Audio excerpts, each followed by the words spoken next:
नमस्कार मुलांनो, आज आपण इयत्ता 7वीचा सामान्य विज्ञान विषयातील पाठ क्रमांक 14 मूलद्रव्य, संयुग आणि मिश्रणे या पाठाचा आपण अभ्यास करणार आहोत. आपण मागच्या 2 सेशनमध्ये सुद्धा ह्याच पाठाचा आपण अभ्यास केला. मागच्या सेशनमध्ये काय पाहिलं आपण, तर पदार्थांचे गुणधर्म म्हणजे काय, मूलद्रव्य म्हणजे काय, मूलद्रव्यांचे वर्गीकरण, मूलद्रव्यांचे संक्षिप्त रूपे ह्याचा आपण अभ्यास केला. आपण आजच्या भागामध्ये काय पाहणार आहोत, तर संयुग म्हणजे काय आणि रेणुसूत्र मॉलिक्युलर फॉर्म्युला यांचा आपण अभ्यास म्हणजे यांच्याबद्दल आपण माहिती पाहूयात. तर संयुग कंपाऊंड, संयुगाला इंग्लिशमध्ये काय म्हणतात मुलांनो, तर कंपाऊंड असे म्हणतात. संयुग म्हणजे काय, तर 2 किंवा अधिक मूलद्रव्यांच्या रासायनिक संयोगातून तयार होणारा पदार्थ म्हणजे संयुग होय. काय, तर 2 किंवा अधिक मूलद्रव्यांच्या रासायनिक संयोगातून तयार होणारा पदार्थ म्हणजे काय, तर संयुग होय. रेणूमधील अणू, तुम्हाला माहिती आहे रेणूमधील अणू हे वेगवेगळ्या प्रकारचे असतील तर तयार होणारा पदार्थ हा संयुग असतो. काय, तर रेणूमधील अणू हे वेगवेगळ्या प्रकारचे असतील तर तयार होणारा पदार्थ म्हणजे संयुग असतो. मुलांनो, तुम्हाला माहिती आहे मूलद्रव्य म्हणजे काय, तर मूलद्रव्य म्हणजे काय, तर ज्या पदार्थांच्या रेणूमध्ये एकाच प्रकारचे अणू असतात त्यांना काय म्हणतात, तर मूलद्रव्य म्हणतात. हे आपण पाहिलं. मग संयुग म्हणजे काय, तर 2 किंवा अधिक मूलद्रव्यांच्या रासायनिक संयोगातून तयार होणारा पदार्थ म्हणजे काय, तर संयुग होय. मग मूलद्रव्य म्हणजे तुम्हाला काय ते माहिती आहे. मग 2 किंवा अधिक मूलद्रव्यांच्या रासायनिक संयोगातून तयार होणारा पदार्थ म्हणजे संयुग होय. रेणूमधील अणू हे वेगवेगळ्या प्रकारचे असतील तर तयार होणारा पदार्थ काय असेल, तर संयुग असतो. आता मला सांगा, पाणी हे संयुग आहे काय, तर पाणी हे संयुग आहे.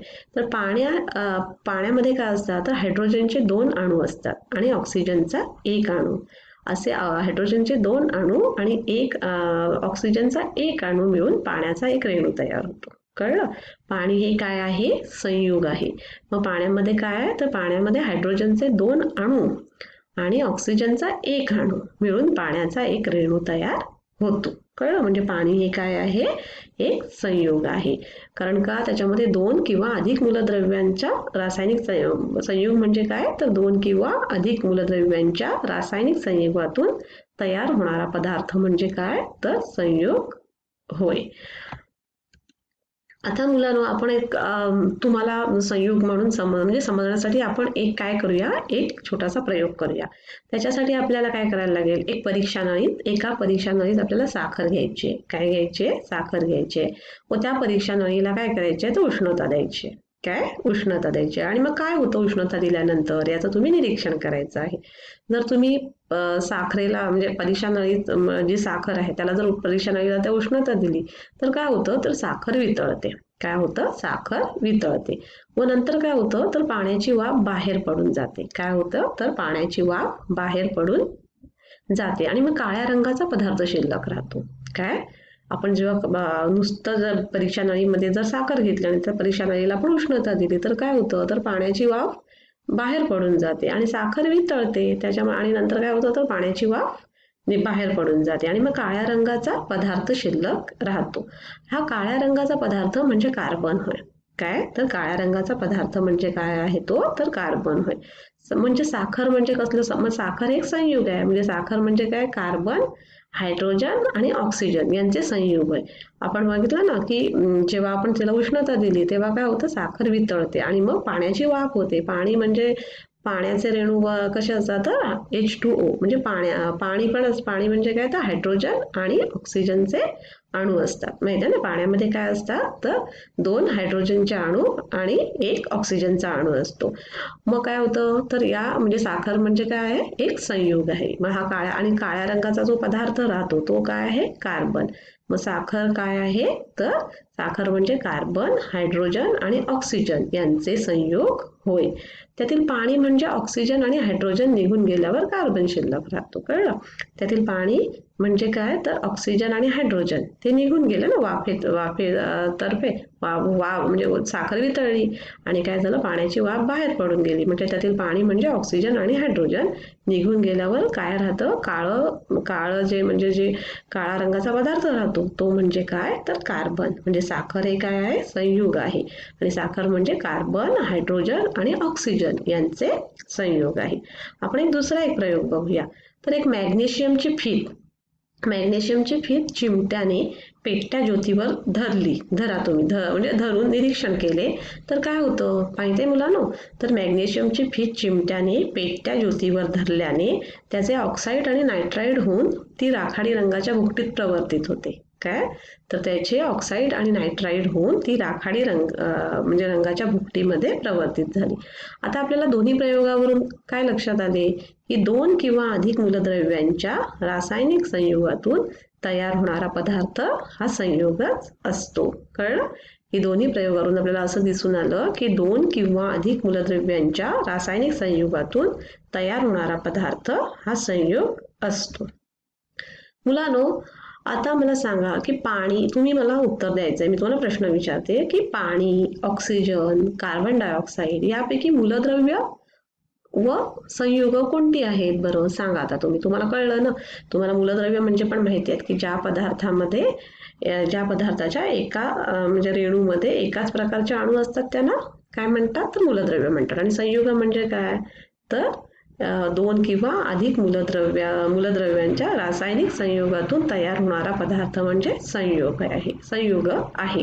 मग आता मला तुम्ही सांगा की पाणी, ऑक्सिजन, कार्बन डायऑक्साईड यापैकी मूलद्रव्य कोणतं, संयुग कोणतं, सांगा बरं. तर ऑक्सिजन हे काय आहे, मूलद्रव्य आहे. कारण हा केवळ एकाच पदार्थापासून बनतो ना. ऑक्सिजन म्हणजे काय, ऑक्सिजन हा मूलद्रव्य आहे. आणि कार्बन डायऑक्साईड आणि पाणी काय आहे, तर ही संयुग आहे. काय, कारण पाण्याच्या एका रेणूमध्ये काय असतात, तर पाण्याच्या एका रेणूमध्ये हायड्रोजनचे 2 अणू आणि ऑक्सिजनचा 1 अणू असतो. आणि कार्बन डायऑक्साईड हा पदार्थ कार्बन आणि ऑक्सिजन ह्यापासून बनलेला असतो. कळलं. म्हणून काय, ऑक्सिजन हा मूलद्रव्य आहे. कारण का, तो केवळ एकाच पदार्थातून बनतो. पण पाणी हे काय, पाणी हे संयुग आहे. कारण का, तर पाणी हा पाणी कशापासून बनलेलं असतं, पाण्याचा रेणू कशापासून बनलेला असतो, तर हायड्रोजनचे 2 अणू आणि ऑक्सिजनचा 1 अणू याच्यापासून बनलेला असतो. म्हणून पाणी हे काय, संयुग आहे. आणि कार्बन डायऑक्साईड पण काय आहे, तर संयुग आहे. कारण कार्बन डायऑक्साईड हा पदार्थ कार्बन आणि ऑक्सिजन यापासून बनलेला असतो. कळलं तुम्हाला. मूलद्रव्य आणि संयुग कोणते आहेत ते कळलं ना. आता मला तुम्ही सांगा की ज्वलनास मदत करणारे मूलद्रव्य कोणते, सांगा बरं. तर ज्वलनास कुठलं, आपल्याला माहिती आहे ना ज्वलनास, आता मूलद्रव्य कुठलं आहे, तर ऑक्सिजन हे ज्वलनास मदत करणारे आहे. तुम्हाला माहिती आहे मुलांनो, जेव्हा आपल्याला आग लागते तेव्हा ती कशी वाऱ्यासारखी पसरते. कारण हवेमध्ये ऑक्सिजन असतो आणि ऑक्सिजन काय करतो, तर ज्वलनास मदत करतो. मग ज्वलनास मदत करणारे मूलद्रव्य कोणते, तर ऑक्सिजन. आता पाणी ज्वलनास मदत करतं का, सांगा बरं. तर पाणी तर ज्वलनास मदत करत नाही. उलट आग लागली तर आपण पाणी टाकतो, म्हणजे आग विझवण्यासाठी आपण पाणी मारतो ना. मग पाणी ज्वलन थांबवतं. मग हायड्रोजन हा ज्वलनशील आहे. आणि तो स्वतः जळतो. हायड्रोजन हा ज्वलनशील आहे आणि हा स्वतः जळतो. आणि ऑक्सिजन पण ज्वलनास मदत करतो. आणि पाण्यामध्ये तर हायड्रोजनचे पण अणू असतात आणि ऑक्सिजनचे पण अणू असतात ना. मग पाणी ज्वलनास मदत करत नाही तर कसे, तर ऑक्सिजन ज्वलनास मदत करतो. परंतु या 2 मूलद्रव्यांच्या संयोगाने बनणारे पाणी हेच आग विझवण्यासाठी उपयोगी पडते. कळलं. म्हणजे संयुगाचे गुणधर्म हे त्यातील घटक मूलद्रव्यांच्या गुणधर्मापेक्षा वेगळे असतात. कळलं तुम्हाला की पाणी ज्वलन थांबवते आणि ऑक्सिजन ज्वलनास मदत करतो. आणि हायड्रोजन सुद्धा ज्वलनशील आहे, तो स्वतः जळतो. ऑक्सिजन पण ज्वलनास मदत करतो. परंतु या दोन्ही मूलद्रव्यांच्या संयोगाने पाणी हे या दोन्ही मूलद्रव्यांच्या संयोगाने बनलेलं आहे ना. कारण पाण्याचे रेणूमध्ये कुठले कुठले अणू आहेत, तर हायड्रोजनचे 2 अणू आणि ऑक्सिजनचा 1 अणू असं आहे. म्हणजे पाण्याचा रेणू कशाने बनलेला आहे, तर हायड्रोजन आणि ऑक्सिजनने. पण तरी सुद्धा पाणी हे काय, आग विझवण्यासाठी उपयोगी पडते. म्हणजेच काय, तर संयुगाचे जे गुणधर्म असतात हे त्यातील घटक मूलद्रव्यांच्या गुणधर्मापेक्षा वेगळे असतात. कळलं मुलांनो. आता रेणूसूत्र, मॉलिक्युलर फॉर्म्युला. काय रेणूसूत्र म्हणजे काय तर मॉलिक्युलर फॉर्म्युला. आता मुलांना तुम्हाला माहिती आहे का, आपण जेव्हा मूलद्रव्यांची संक्षिप्त रूपे बघितली की नाही, जसं कार्बनचं संज्ञा काय बघितली आपण, संज्ञा सी, पाहिलं ना, क्लोरीनची Cl, तसे रेणूसूत्र संयुग लिहिताना सुद्धा मूलद्रव्याप्रमाणे संक्षिप्त स्वरूपात लिहितात. कळलं, जसे आपण मूलद्रव्य कसे संक्षिप्त रूपाने लिहिले, जसे कार्बन, क्लोरीन, Cl, तसेच संयुग लिहिताना सुद्धा मूलद्रव्याप्रमाणे संक्षिप्त स्वरूपात लिहितात. संयुगाच्या रेणूमध्ये तुम्हाला माहिती आहे संयुग म्हणजे काय, तर दोन किंवा अधिक मूलद्रव्यांच्या संयुग म्हणजे मूलद्रव्यांच्या रासायनिक क्रियेतून निर्माण होणारा पदार्थ म्हणजे कुठला, तर संयुग आहे. मग संयुगाच्या रेणूमध्ये दोन किंवा अधिक मूलद्रव्यांचे अणू रासायनिक संयुगातून एकत्र आलेले असतात, म्हणून संयुगाचा निर्देश करण्यासाठी रेणूसूत्राचा वापर करतात. तर रेणूसूत्र म्हणजे काय, मॉलिक्युलर फॉर्म्युला म्हणजे काय, तर संयुगात असणाऱ्या घटक मूलद्रव्यांच्या संज्ञा व अणूंची संख्या यांच्या साहाय्याने संयुगाचे केलेले लेखन म्हणजेच काय, तर रेणूसूत्र होय. काय, तर संयुगात असणाऱ्या घटक मूलद्रव्यांच्या संज्ञा व अणूंची संख्या यांच्या साहाय्याने संयुगाचे केलेले लेखन म्हणजे काय मुलांनो, तर रेणूसूत्र. आता पाण्याचं रेणूसूत्र काय माहिती आहे तुम्हाला, तर H2O म्हणजे काय, तर पाण्याचा म्हणजे रेणू कशाने बनलेला आहे, तर हायड्रोजनचे 2 अणू आणि ऑक्सिजनचा 1 अणू. कळलं, मग पाण्याचे रेणूसूत्र काय आहे, H2O. आपण आता ना विविध म्हणजे ह्यांच्या म्हणजे काही विविध म्हणजे संयुग आहेत त्यांच्यातील घटक मूलद्रव्य आणि त्यांचे रेणूसूत्र आपण आता पाहूया, एका तक्त्याच्या म्हणजे आधारे आपण पाहूया. आता हे बघा, ही संयुग आहेत. आता हे पाणी हे संयुग आहे तुम्हाला माहिती आहे. मग त्याच्यात समाविष्ट मूलद्रव्य कोणती आहेत, तर हायड्रोजन, ऑक्सिजन. पाण्यामध्ये कुठले अणू असतात, तर हायड्रोजन आणि ऑक्सिजन, हे तुम्हाला माहितीच आहे. मग संज्ञा व अणुसंख्या हायड्रोजनचे किती हे आहेत, हायड्रोजनचे 2 आणि ऑक्सिजनची 1. कळलं, हे संज्ञा आहे ना हायड्रोजन H, आपण मूलद्रव्यांची संक्षिप्त रूप हायड्रोजन H आणि ऑक्सिजन O, आणि अणुसंख्या किती आहे हायड्रोजनची, तर 2 आणि ऑक्सिजनचे 1. रेणूसूत्र काय आहे पाण्याचं, तर H2O. मी तुम्हाला मगाशी सांगितलेलं आहे पाण्याचं रेणूसूत्र काय आहे, H2O. वैशिष्ट्यपूर्ण माहिती काय, पाणी तर जीवन आहे, पाण्याशिवाय आपण तर राहूच शकत नाही. पाणी हे वैश्विक द्रावण आहे. आता मीठ संयुग कुठलं, मीठ. आता मिठाचं समाविष्ट मूलद्रव्य मिठामध्ये काय काय असतात, तर सोडियम आणि क्लोरीन. काय, मीठ हे संयुग आहे आणि मग त्याच्यामध्ये कुठले मूलद्रव्य असतात, घटक मूलद्रव्य, तर सोडियम आणि क्लोरीन. आता संज्ञा व अणुसंख्या, तर सोडियमला Na1 ही संज्ञा आहे ना सोडियमची, Na, आणि मग अणुसंख्या किती आहे, तर 1. आणि Cl क्लोरीनची संज्ञा काय आहे, Cl, आणि मग त्याची अणुसंख्या काय आहे, 1. आणि मग रेणूसूत्र काय आहे त्याचं मिठाचं, तर NaCl.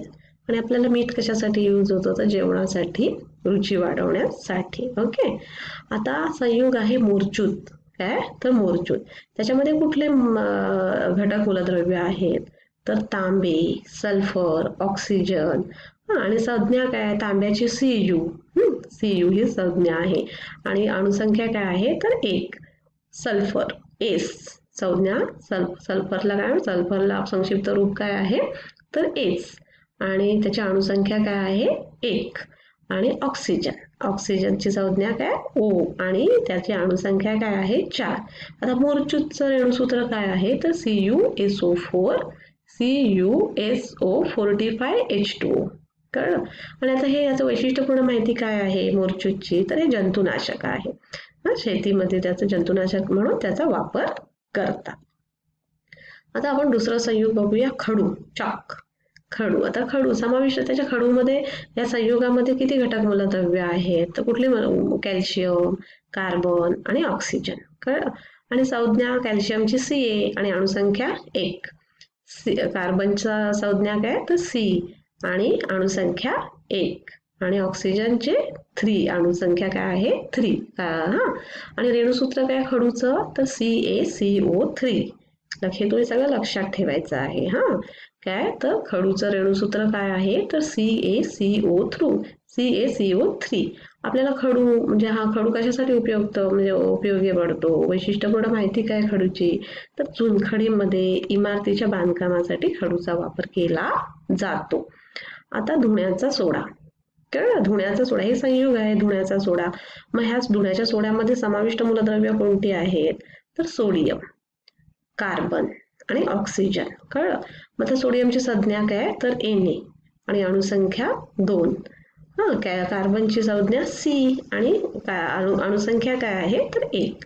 ऑक्सिजनची अणुसंख्या किती आहे तर 3, कळलं. आणि रेणूसूत्र काय आहे धुण्याच्या सोड्याचं तर धुण्याच्या सोड्याचं रेणूसूत्र आहे Na2CO3, काय तर Na2CO3. आणि याची वैशिष्ट्यपूर्ण माहिती कुठली तर धुण्याचा सोडा आपल्याला कपडे धुण्यासाठी वापरतो आपण. काय धुण्याचा सोडा कशासाठी वापरतो तर कपडे धुण्यासाठी वापरतो, कळलं. आता खाण्याचा सोडा संयुग आहे खाण्याचा सोडा. आता त्याच्यामध्ये घटक मूलद्रव्य कोणती आहे, समाविष्ट मूलद्रव्य कोणती आहेत ते ह्याच्यामध्ये खाण्याच्या सोड्यामध्ये जसे सोडियम, हायड्रोजन, कार्बन, ऑक्सिजन, कळलं. आणि संज्ञा आणि अणुसंख्या Na, सोडियमची संज्ञा काय तर Na आणि अणुसंख्या काय तर 1. हायड्रोजन H, अणुसंख्या किती 1. Carbon C, अणुसंख्या 1. Oxygen O, अणुसंख्या 3. आणि रेणूसूत्र काय आहे खाण्याच्या सोड्याचं तर NaHCO3, काय NaHCO3. आता याची वैशिष्ट्यपूर्ण माहिती काय तर आपण खाण्याचा सोडा कशासाठी वापरतो तर स्वयंपाकासाठी वापरतो, पुन्हा बेकिंग करण्यासाठी पण आपण वापरतो. केक वगैरे जेव्हा आपण बनवतो तेव्हा आपण खाण्याचा सोडा टाकतो. घरामध्ये सुद्धा स्वयंपाकामध्ये भजी वगैरे जर आपण बनवली तर आपण खाण्याचा सोडा वापरतो, कळलं. म्हणजे तुम्हाला संयुग म्हणजे काय, संयुग म्हणजे काय तर म्हणजे 2 किंवा अधिक मूलद्रव्यांच्या संयुगातून तयार होणारा पदार्थ म्हणजे रासायनिक संयुगातून तयार होणारा पदार्थ म्हणजे काय तर संयुग होय, कळलं. आणि मग रेणूसूत्र म्हणजे काय तर संयुगामध्ये काय असतात तर जे घटक मूलद्रव्यांची संख्या, घटक मूलद्रव्य असतात आणि अणूंची संख्या, कळलं, यांच्या साहाय्याने संयुगाचे केलेले लेखन म्हणजे रेणूसूत्र, त्याला इंग्लिशमध्ये मॉलिक्युलर फॉर्म्युला म्हणतात. आपण आता वेगवेगळ्या संयुगांचे रेणूसूत्र पाहिले, त्यांची मूलद्रव्य म्हणजे घटक मूलद्रव्य कोणते आहेत ते पाहिले, अणुसंख्या पाहिली, संज्ञा पाहिली. जसं पाणी हे संयुग आहे मग पाण्याचं रेणूसूत्र आपण पाहिलं H2O. तर खाण्याचा सोडा हे संयुग आहे मग त्याचं आपण रेणूसूत्र पाहिलं NaCO3 आणि मग त्यांची वैशिष्ट्यपूर्ण माहिती सुद्धा आपण पाहिली. तर आज आपण मुलांना काय शिकलो तर संयुग म्हणजे काय तर संयुग म्हणजे काय तर 2 किंवा अधिक मूलद्रव्यांच्या रासायनिक संयुगातून तयार होणारा पदार्थ म्हणजे कुठला तर संयुग होय. पाणी हे संयुग आहे, कळलं की पाण्याचा रेणू कशाने बनलेला आहे तर 2 हायड्रोजनचे अणू आणि ऑक्सिजनचा अणू. तर रेणूसूत्र म्हणजे काय तर रेणूसूत्र म्हणजे काय तर संयुगात असलेल्या घटक मूलद्रव्यांची संज्ञा आणि अणूंची संख्या यांच्या साहाय्याने संयुगाचे केलेले लेखन म्हणजे काय तर रेणूसूत्र म्हणजेच मॉलिक्युलर फॉर्म्युला. आपण विविध संयुगांचे त्याचे घटक मूलद्रव्य पाहिले आणि हे रेणूसूत्र पाहिले. जसे की पाणी हे संयुग आहे, त्याचे घटक मूलद्रव्य कोणते आहेत तर ऑक्सिजन आणि हायड्रोजन आणि मग त्याचे रेणूसूत्र काय आहे तर H2O. आपण मिठाचे सुद्धा मीठ हे याचं रेणूसूत्र काय तर NaCl, सोडियम क्लोराईड. त्यांचे घटक मूलद्रव्य कुठले सोडियम आणि क्लोरीन. म्हणजे आपण आज काय पाहिलं तर संयोग म्हणजे काय. आपण पुढच्या भागामध्ये काय पाहणार आहोत मुलांनो तर मिश्रण म्हणजे काय आणि वेगवेगळ्या ज्या म्हणजे जशा की पद्धती आहेत मिश्रणातील घटक वेगळे करणाऱ्या ज्या पद्धती आहेत त्यांची माहिती आपण पुढच्या भागामध्ये घेणार आहोत. धन्यवाद.